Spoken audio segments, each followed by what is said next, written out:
Ms. Griffin, you've had a heart attack. Let me tell you, those were not easy words to hear. And before we get too far in, because I know some people only watch the first few seconds, let me be very clear right up front. I did not have a heart attack, but I once had a doctor say those words to me while looking at the printout from an EKG, and hearing that shook something loose inside of me that honestly took years to fully get over. Now, there's a big lesson here, a really important one, and it has everything to do with retirement planning, but it's not the usual lesson of life is short, stop and smell the roses. That's true, of course. We all need that reminder. But we've heard it before. This is a different lesson, one you probably haven't heard, and it might completely change how you think about financial planning. So let me give you the backstory. One morning, I woke up with a lot of pressure in my mid abdomen. I had a slight fever, my heart rate was higher than normal, and I just felt awful. I mean, something was clearly off. By the afternoon, the pain had gotten worse, and I thought, okay, this isn't something I should ignore. So I went to the doctor. He listened to my symptoms and said, let's do an EKG. Now, I remember looking at that machine and thinking, where did this thing come from? It honestly looked like it might have been purchased at a clinic garage sale. I'm pretty sure it was at least 30 years old. They ran the EKG, and when the doctor came back in with the results, his words are burned into my memory. He said, well, Devon, you've had a heart attack. Then he looked at it again and said, well, hang on, I don't know. Needless to say, I only heard the first part. He said, let's be cautious.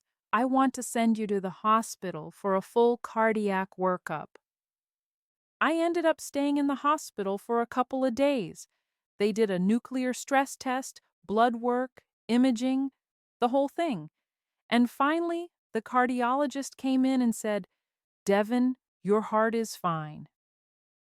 Objectively, that should have been the end of the story.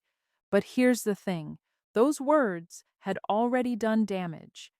Even though the results were excellent, that scare stuck with me. It lodged itself in my brain. And over time, I developed a level of health anxiety that I'd never had before. I avoided doctors. I avoided checkups. I avoided anything that might put me back in that position again. That lasted almost 10 years. What I didn't learn until much later, after talking with a cardiologist, is that every EKG I ever take will look like I've had a prior heart attack. Something about Q waves. I'll be honest, I don't fully understand the technical explanation. But what the cardiologist told me was this. The EKG software is programmed to flag patterns that might indicate a prior heart attack. In my case, those same patterns actually indicate a healthy heart. The machine wasn't wrong, it just didn't understand the context. And that's where the lesson starts. The machine could only give data. It took a trained specialist to interpret it correctly. If I had had someone at the very beginning who could explain what was really happening, who knew when to question the output, I probably could have avoided years of unnecessary worry. And that, believe it or not, is exactly where this connects to retirement planning. Years ago, as my practice was growing, I hired a CFP on a contract basis to help with overflow work.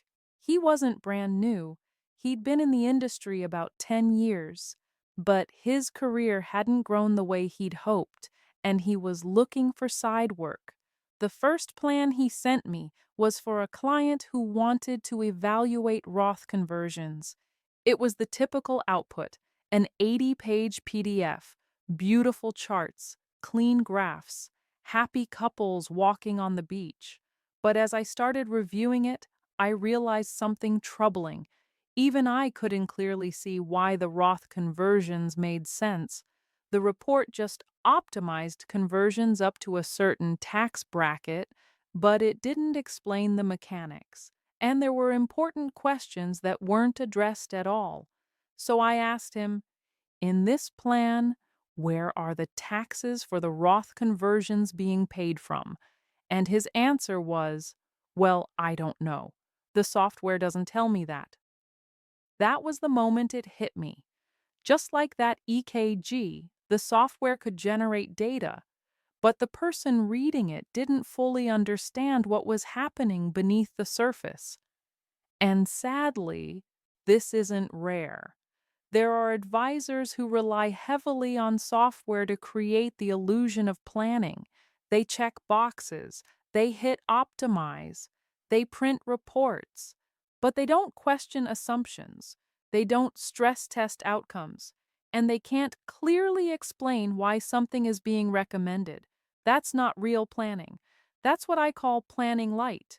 And planning light can do real damage, not because the software is bad, but because it's being used without enough expertise.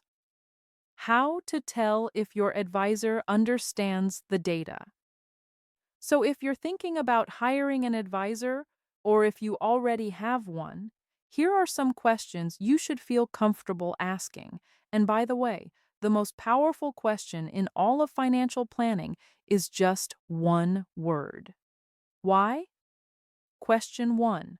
Asset allocation. How does my retirement plan actually drive the asset allocation you're recommending? The right answer is that your spending needs define your capacity for risk. Without a plan, asset allocation is just a guess. Question 2. Withdrawal strategy. Why are we drawing from taxable accounts first instead of IRAs or vice versa? Sometimes the conventional wisdom works, sometimes it doesn't.